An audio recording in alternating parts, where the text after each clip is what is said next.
Bonjour à tous et bienvenue dans cette nouvelle review de ma série consacrée aux films de la licence Pokémon. Aujourd'hui, on va parler du dernier film de la 6ème génération, mais surtout le dernier film possédant le schéma habituel de la licence, Volcanion et la merveille mécanique. Alors pour ma part, et comme pour quasiment chacun des différents films depuis ceux de la 5ème génération, j'ai découvert celui-ci sur notre bonne vieille chaîne nationale, à savoir Gulli. Un film que j'avais personnellement vraiment bien apprécié, à ma grande surprise d'ailleurs à l'époque, mais qu'en est-il aujourd'hui avec quelques années de recul ? Eh bien je ne vais pas vous mentir, j'ai beaucoup de choses à en dire. Alors ne perdons pas plus de temps inutilement et rentrons directement dans le vif du sujet. Commençons par aborder la thématique présente dans ce film, qui est pour le coup plus originale qu'à l'habitude, tout en suivant la logique laissée par le précédent, à savoir les émotions. Et oui, la dernière fois, j'évoquais la manifestation de la colère de Hoopa qui était clairement l'élément central du précédent film. Mais ici, au lieu de simplement suivre le parcours d'un Pokémon comme Volcanion ou encore Magearna, on va surtout mettre l'accent sur les émotions et en particulier envers celle de l'empathie. Vous l'aurez sans doute remarqué avec le temps, mais la plupart des derniers films Pokémon à ce moment-là étaient plutôt orientés vers la cohésion entre les humains et les Pokémon, afin que les deux puissent ainsi s'entraider et vivre en parfaite harmonie. Alors certes, ici aussi la finalité est similaire, mais le propos lui est raconté de manière différente, car on va surtout s'attarder sur l'empathie des différents personnages et comment chacun a sa propre vision de la cohésion. Et l'élément central du film ici est bien évidemment Magearna, qui sert justement de pilier autour duquel toutes ces émotions vont ainsi graviter. Car après tout, Magearna est un Pokémon, mais qui a été créé par des humains. Par conséquent, il est plutôt logique que ce soit elle qui sert ainsi de lien entre tous ces différents éléments. Prenons dans un premier temps le cas de Alva, l'antagoniste de cette histoire qui représentera ainsi le côté perfide de la cohésion si on peut dire. Ce dernier ne voit en Magearna et même les Pokémon en règle générale que de simples outils lui permettant d'accomplir ses ambitions, lui qui est un peu comme un savant fou très caricaturé.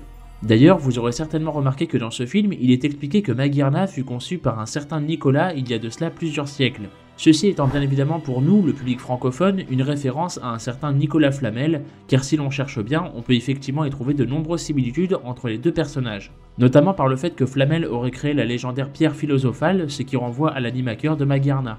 Ou encore le fait qu'il aurait offert des abris pour les plus démunis en son temps, comme Volcanion le fait justement ici avec de nombreux Pokémon sauvages au sein de sa vallée. Sauf qu'en vérité, eh bien il n'en est rien. Et oui, car si l'on se fie à son nom japonais, Nicolas, ou plutôt Eliphas donc, est un hommage à un autre personnage français, à savoir Eliphas Lévy. Ce dernier était semblerait-il à l'origine d'un mouvement assez populaire qui pensait que la magie existe bel et bien, mais que celle-ci ne peut être comprise et assimilée que par une poignée d'élus. Et c'est justement là que s'effectue le parallèle avec ce film, puisque Nicolas était un érudit qui voulait se servir de la magie afin d'améliorer la vie d'autrui. Et vous l'aurez compris, c'est bien lui qui est à l'origine de la création de Magearna. Alors, il est plutôt ironique de se dire qu'avec tout cela, quelques siècles plus tard, Alva, qui vient très clairement de Thomas Alva Edison, qu'on ne présente plus, aura finalement voulu détourner cette puissance afin d'assouvir ses désirs personnels.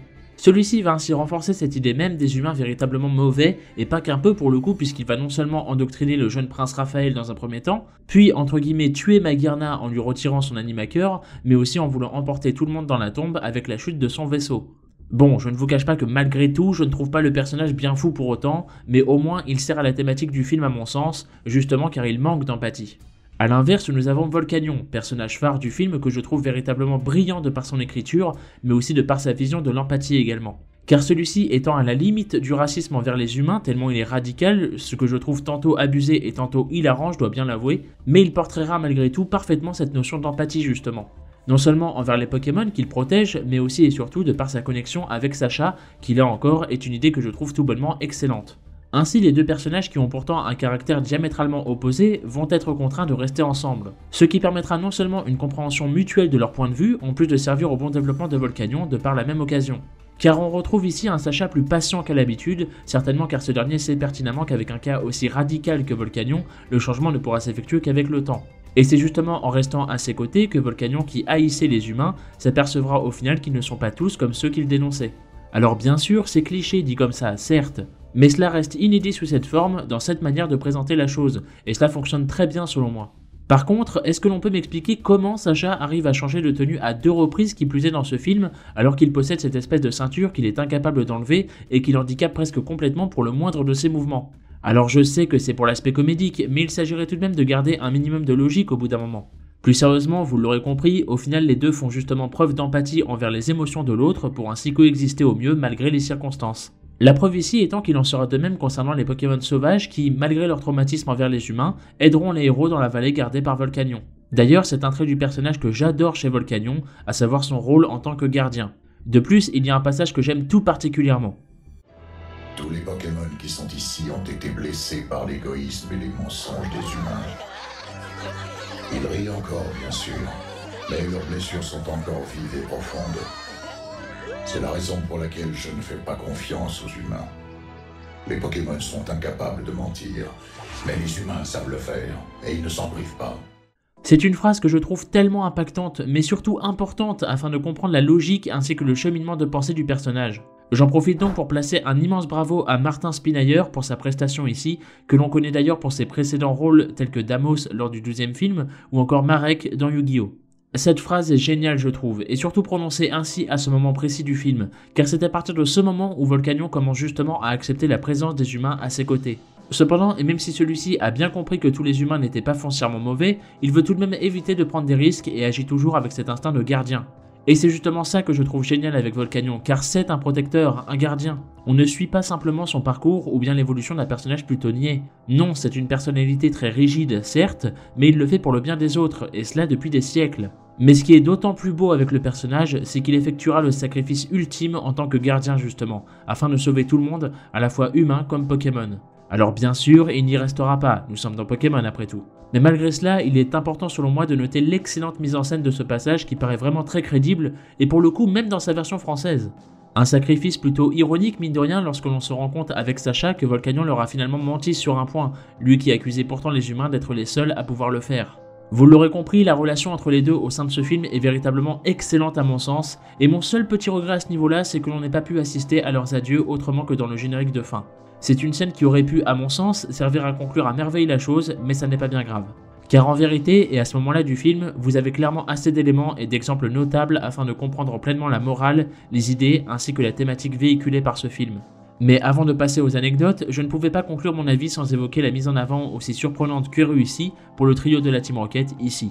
Le fait que ces derniers s'associent tout d'abord avec Alva pour au final se retourner contre lui et ainsi tenter de sauver Magearna plus tard. Et tout cela grâce à Meowth car lui aussi est un Pokémon et donc fait preuve d'empathie. C'est fort, c'est original les concernant et c'est même plutôt touchant en vérité. Et ça fait tellement du bien de les voir briller ainsi. Car pour une fois, ils ne font pas seulement de la figuration ou du comic relief. Non, ils apportent vraiment quelque chose de pertinent en plus de bien le faire, tout en servant à la thématique principale du film encore une fois. Et vous voyez, c'est un peu pour toutes ces raisons que j'ai un affect tout particulier envers ce film. Car son message n'est pas très original, certes, mais il est fait et raconté de manière plutôt originale à mon sens, et c'est bien là son principal atout selon moi. Maintenant, en ce qui concerne les anecdotes autour de ce film, sachez que de tous les différents films de la licence, c'est bien le premier à mettre en avant deux Pokémon dits fabuleux en les personnes de Volcanion et Magearna. D'ailleurs, il s'agit là de la première apparition d'un Pokémon de la 7ème génération avant la diffusion de l'anime Soleil et Lune. Et oui, car Volcanion est certes considéré comme étant un Pokémon de la 6ème génération, mais Magearna fait bien partie de la 7ème, chose que pas mal de personnes semblent oublier ou confondre avec le temps.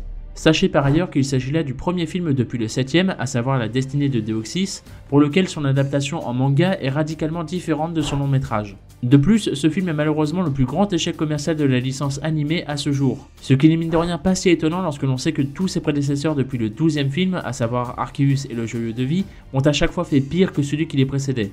Mais il faut aussi savoir que ce film est le dernier à contenir la fameuse séquence présentant le monde des Pokémon en guise d'introduction. Car à partir du prochain, cette fameuse séquence sera à chaque fois située en fin de film et non au début comme à l'habitude.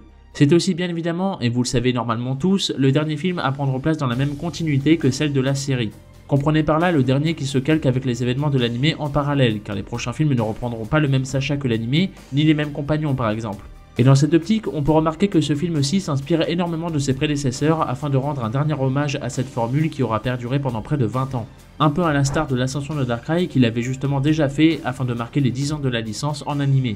Ainsi, Alva ici rappelle quelque peu le personnage de Zero, même si à défaut d'être tous deux des antagonistes, ces derniers sont mine de rien d'un naturel assez opposé. Par exemple, Zero était un scientifique, tandis qu'Alva de son côté s'est plutôt orienté vers l'ésotérisme. De plus, l'aspect très technologique, presque futuriste même du royaume d'Azoth dans ce film, rappelle l'environnement de Larrow City, la ville phare de la destinée de Deoxys. D'ailleurs, les deux partagent même leur bruitage électronique, qui sont assez similaires également.